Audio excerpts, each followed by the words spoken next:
gather around, folks. Let me tell you a tale about politicians and their promises that always seem to fail. How dare you!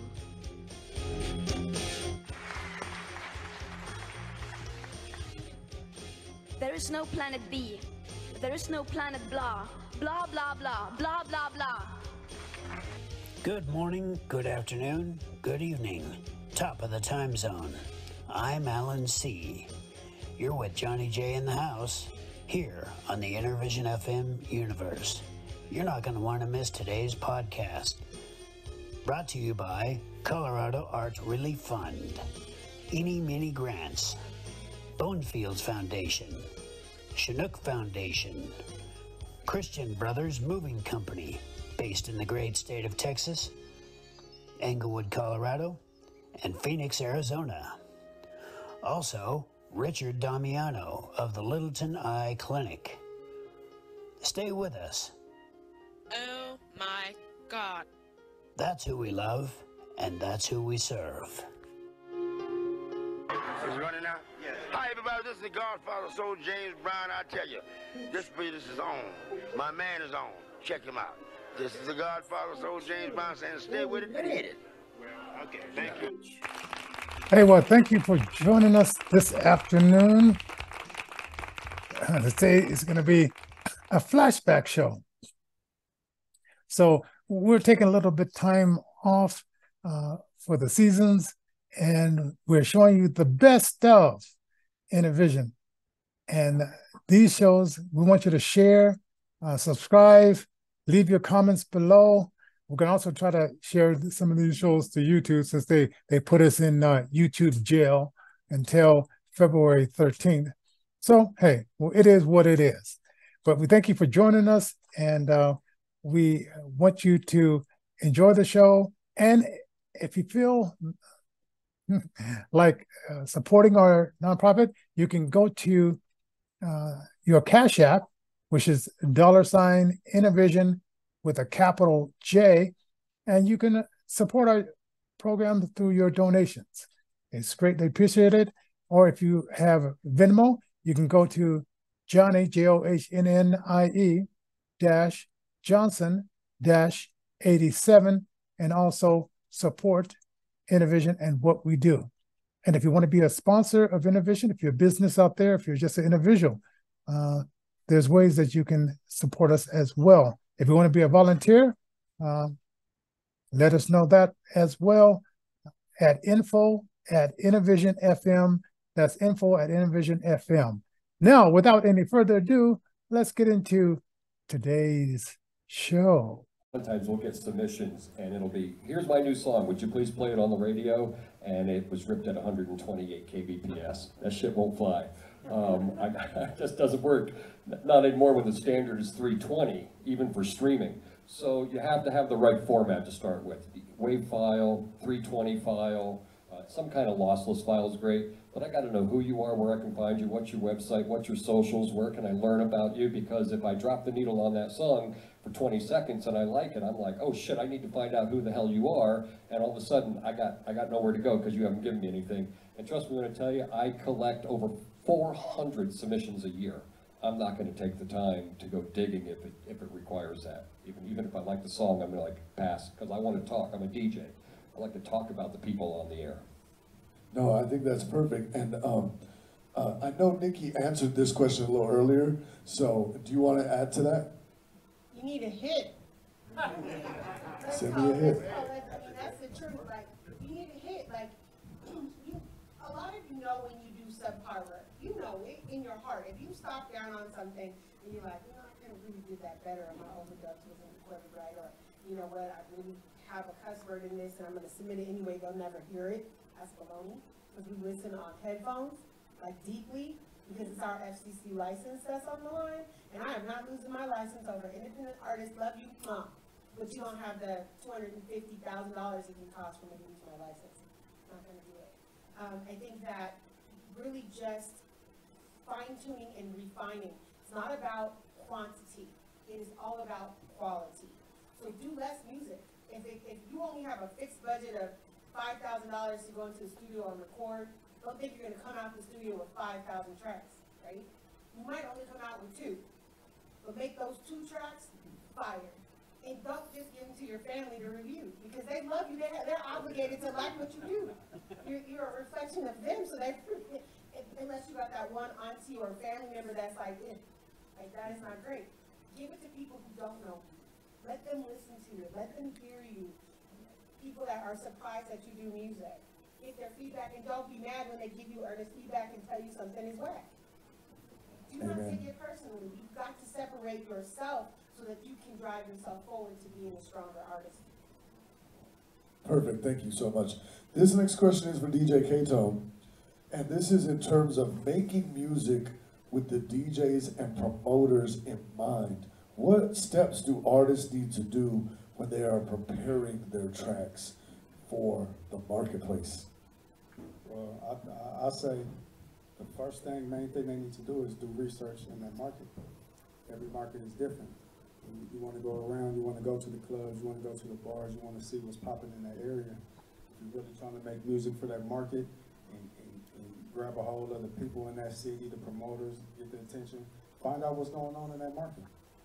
Make some similar type of music. Be yourself, be creative in how you do it, but find out what is popping in that market. The production is key. I think production is key. Production is half your battle. If you have the proper production, the right sound, you're making it easy for yourself. But I say research. You have to research your market. Do research on, what type of music you're trying to make. You want to chime in on that one, Chris K? Yeah, production matters. Absolutely. I was just sitting here when you said that. I was listening to a track a couple of days ago, and I'm sitting here listening for the vocal. Vocalists, there's nothing wrong with double or triple or quadruple stacking your vocals. Make those vocals pop.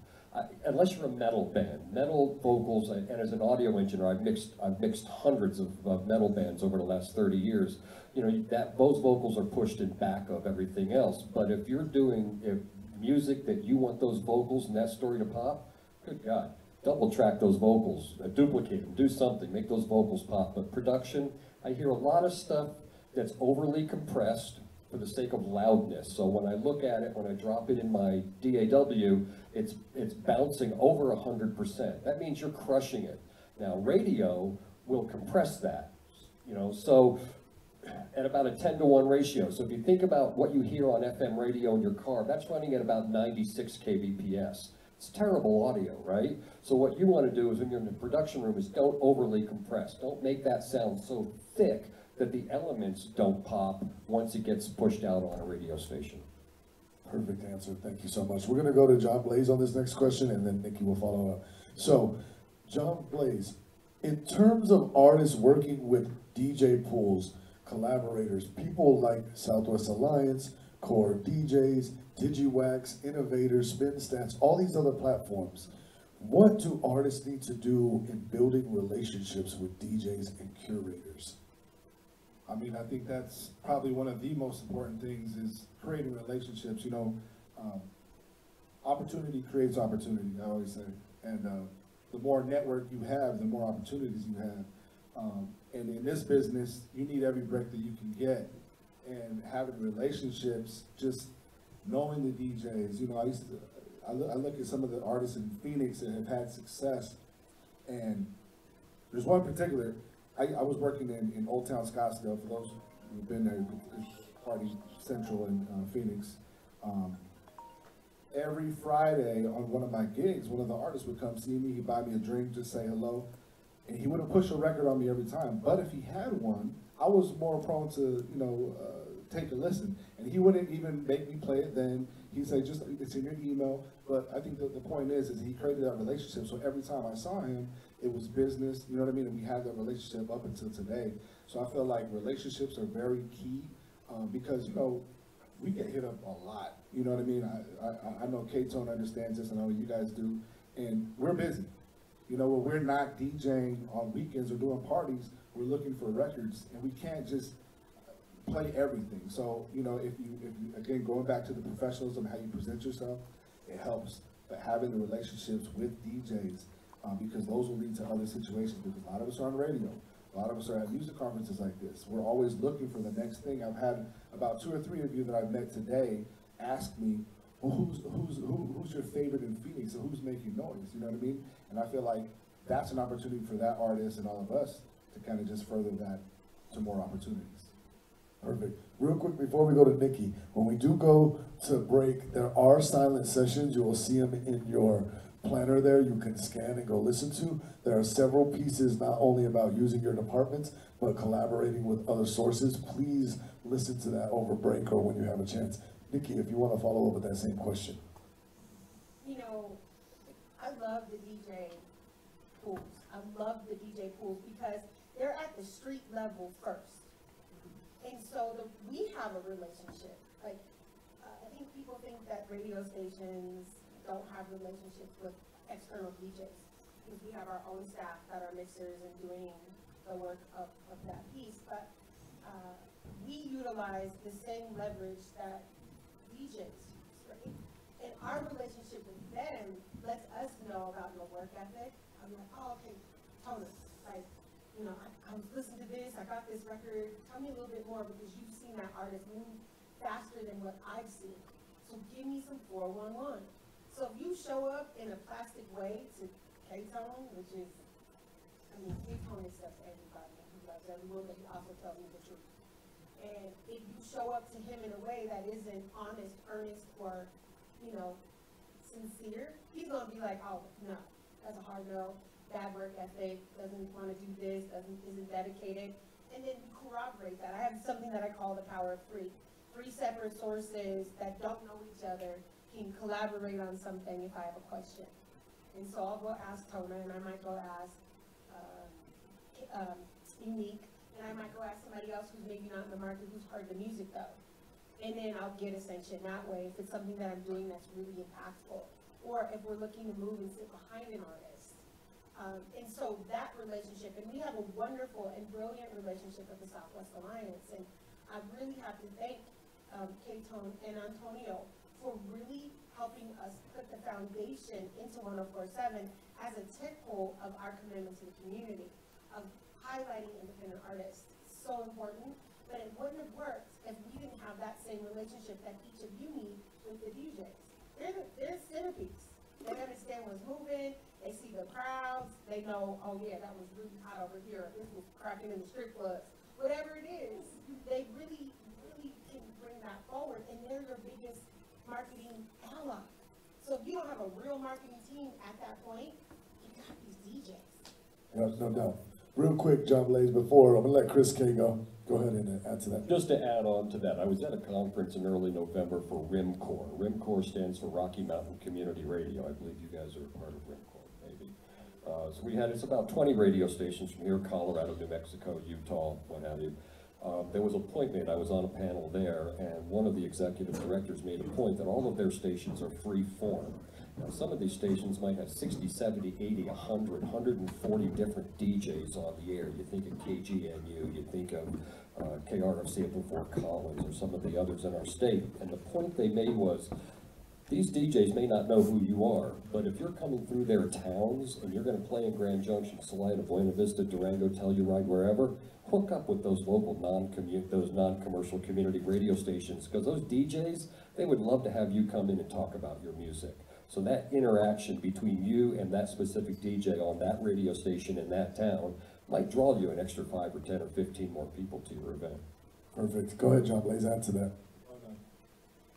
Okay. So I'm gonna, before we go to the next question, I'm gonna give you a little story. So it was maybe March last year. John Blaze hits me up and he says, you got to check out this guy, Armani White. He's got a single called Billie Eilish. This is 4 months before Def Jam sent it to me. We listened to it, I go, man, this is great. We sent it out to DigiWax, we sent it to Core DJs, we sent it to Nerve DJs, Innovator, all these platforms that are bigger than us that didn't have the record yet. We were playing it already, and then Def Jam, president of Lifestyle, hits me and goes, we got this record, it's Billie Eilish, right? So I listened to it, I'm like, that's cool.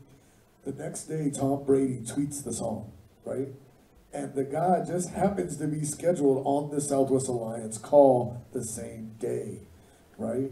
So I say that to say that from the onlooker, if you're from Denver and you see what we're doing, you may not think, oh, they're just on a call, just doing Zoom stuff.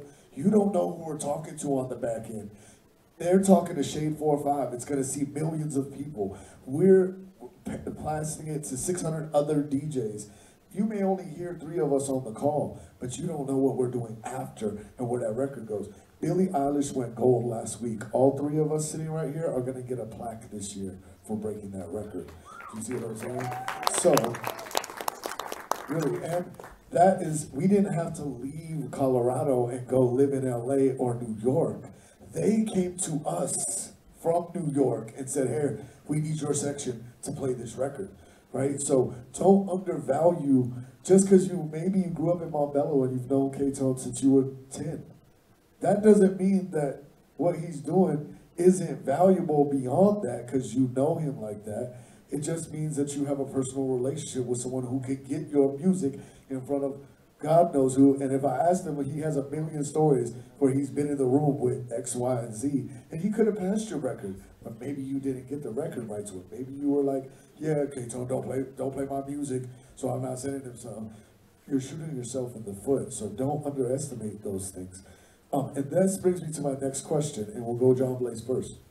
Right now in the market, people are downplaying the DJ because of Spotify, because of playlists, because of those things. What is the status of the DJ in 2023?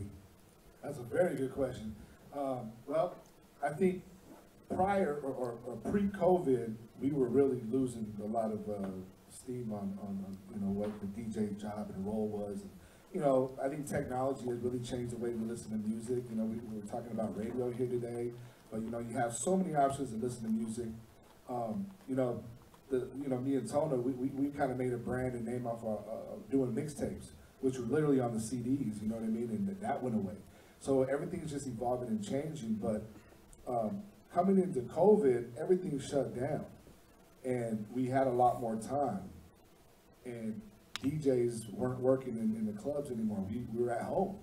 We had to figure out a way what to do to continue our brand, but figure out just not to go crazy, and you saw DJs going live on social media, and then that kind of turned into a whole thing of itself. Now DJs getting more respect because now you're appreciating what DJs do.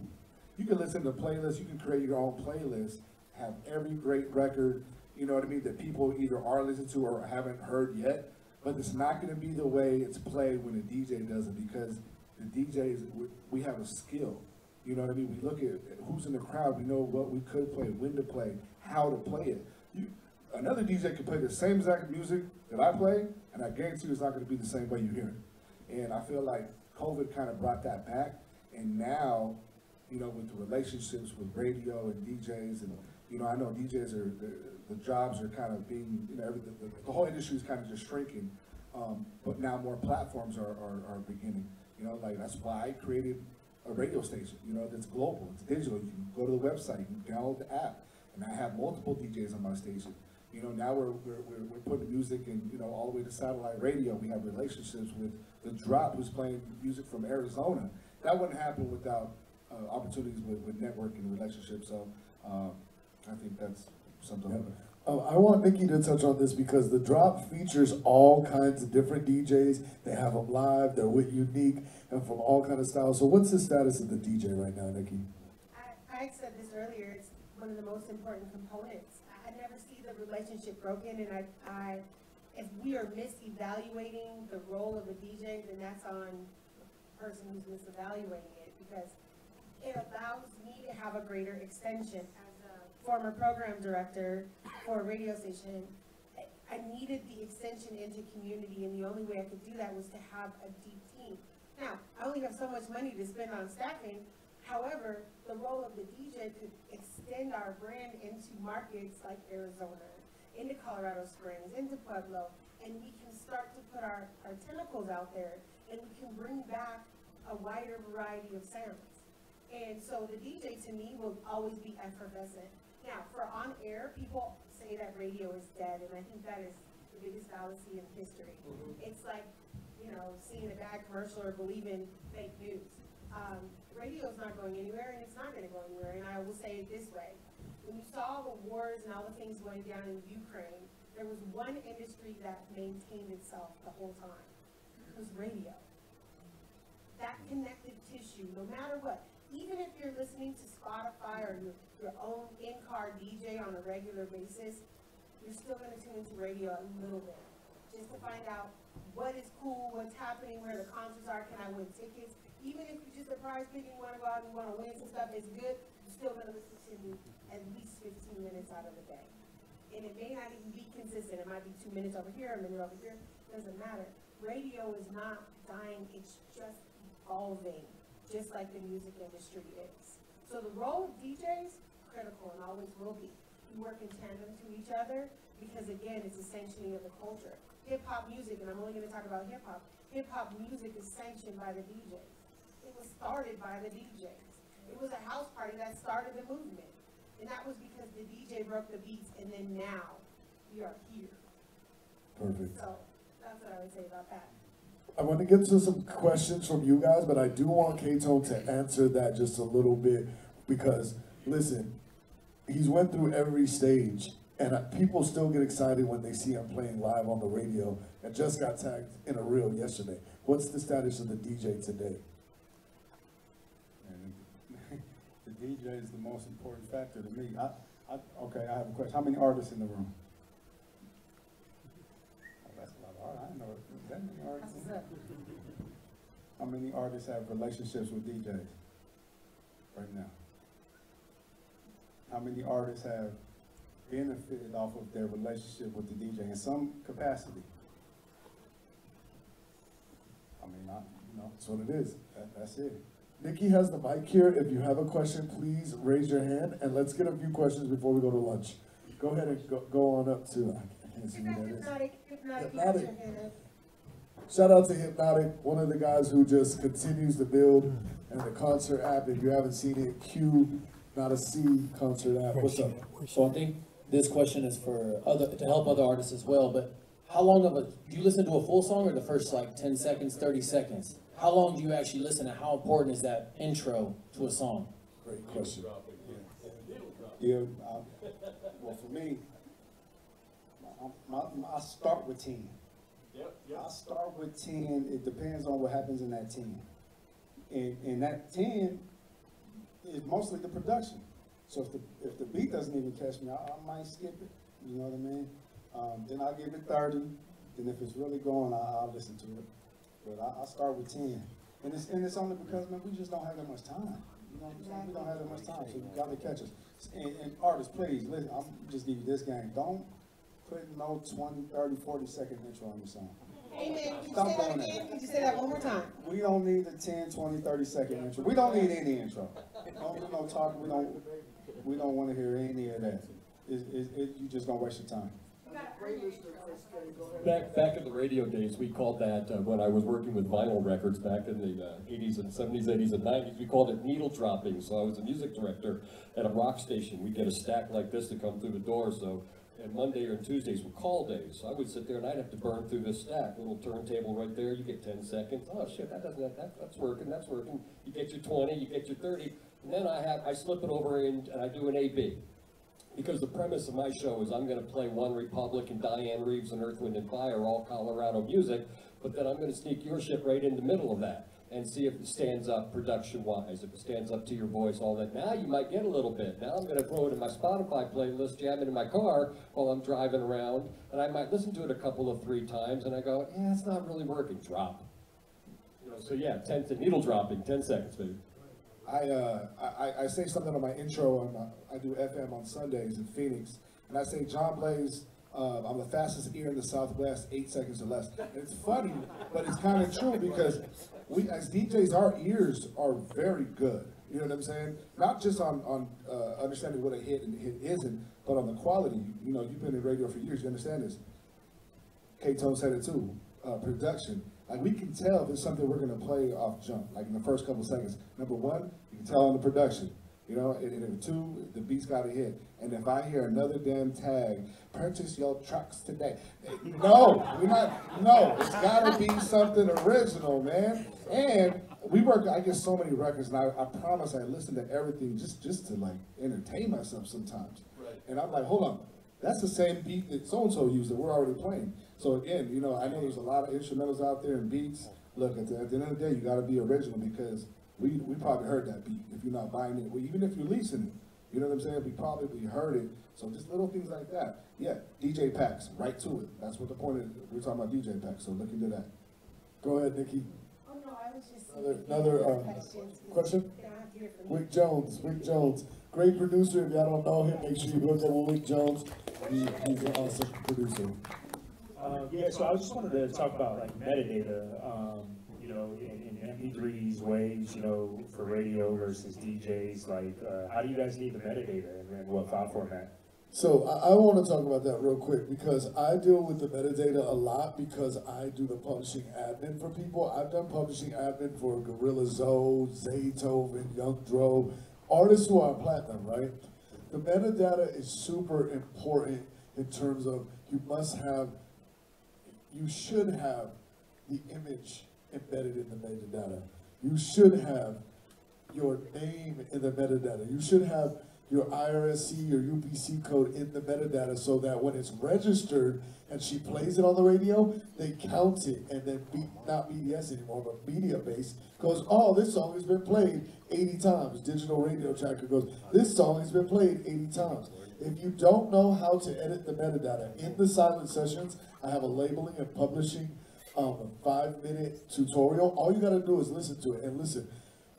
It just became easier to chart and to do your metadata because Mediabase bought BDS, meaning terrestrial and online radio are what's making up the Billboard Top 100. So if you are missing the metadata, you are not shooting yourself in the foot. You're unloading a clip in your leg. You know what I'm saying? And you're gonna fall because it's only 3 forms now. It used to be 5 forms and you had to send this, you had to email that and physically send one. Now there are 3 forms that can take you 10 minutes. And if your song gets played, let's talk about an example. Glorilla, right? We got the record 2 months before Pops.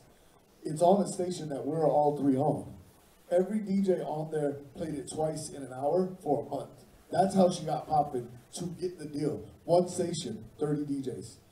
But her metadata was right. So when the BDS report came out at the time, it was like, wow, how did this song chart in a month, right? So it has to be MP3 most of the time, unless the station says wave. Don't send anybody waves, they're huge. It's gonna take forever, and I'm gonna get tired of downloading it. It depends. I might debunk that theory right there. Go ahead, talk about that. We want wave files as radio. We want the most purest version of the music we can get.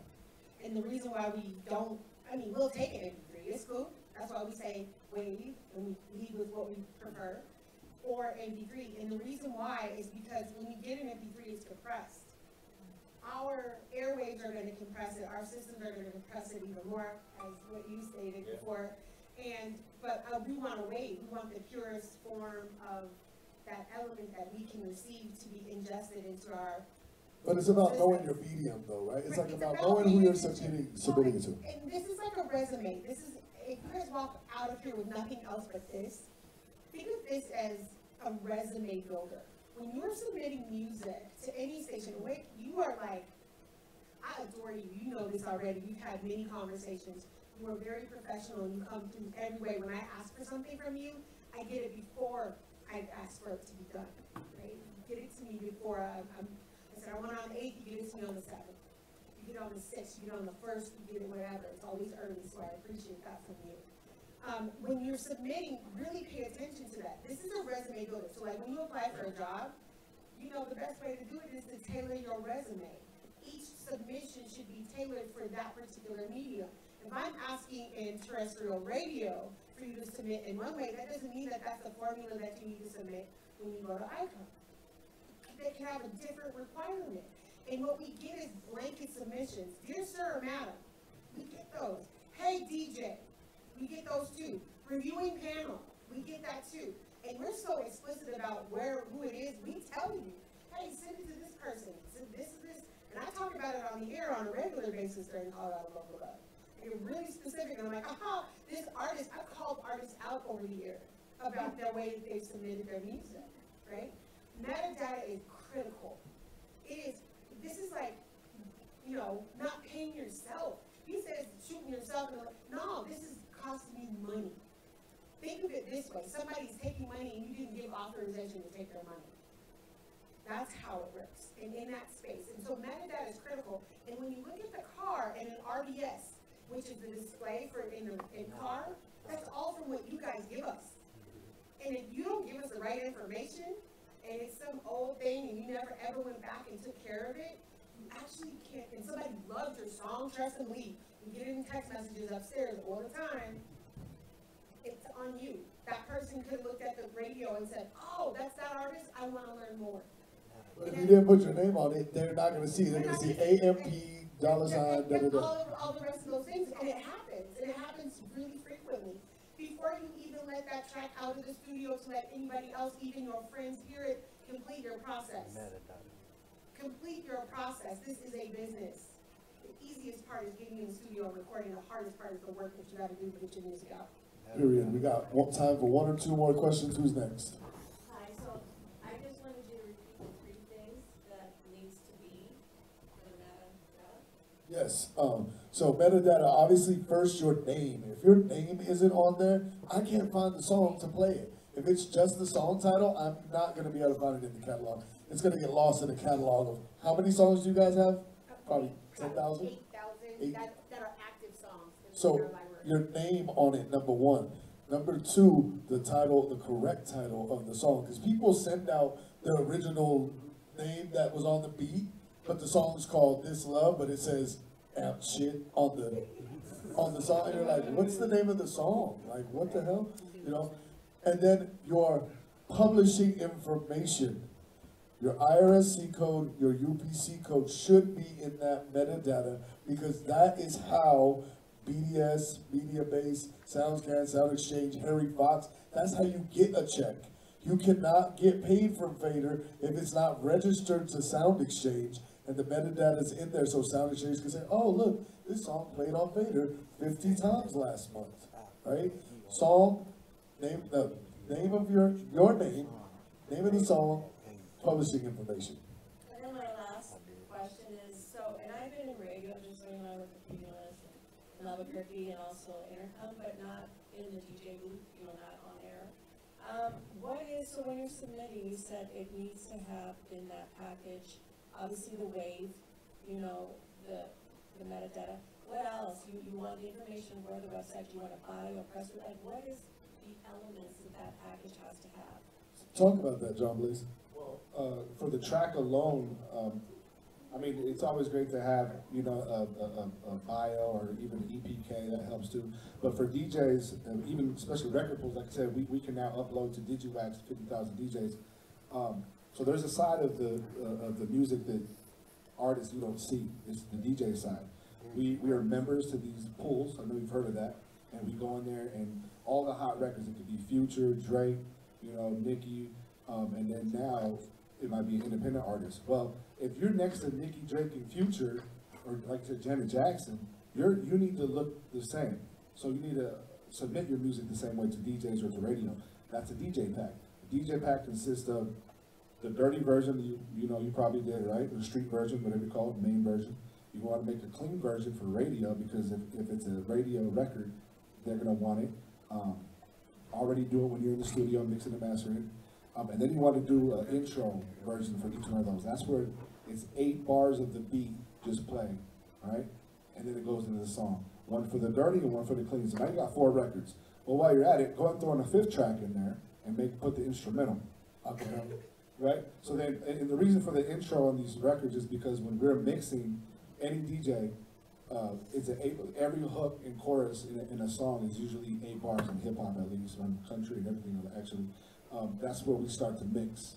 Or in radio, they might talk over that part. You know what I mean? So it's important to give 5 tracks and then throw the artwork in there. You know, whatever you can do to look more professional. But that, on the music side, that's what's expected. And I'll tell you from the back end, looking at DigiWax, when I load somebody's song and it's just the intro and dirty, they're only getting 1/4 of the downloads. Like, shout out to Adele Mitchell.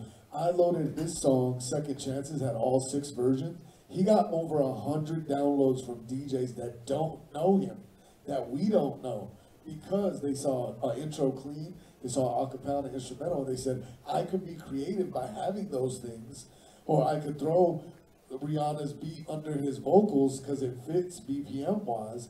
So don't limit yourself in terms of just sending out a dirty or a clean, because you're missing half of the DJs who could remix it, make a reggaeton version, you know, whatever other type of version, because you gave them the ammunition that they needed to do their job.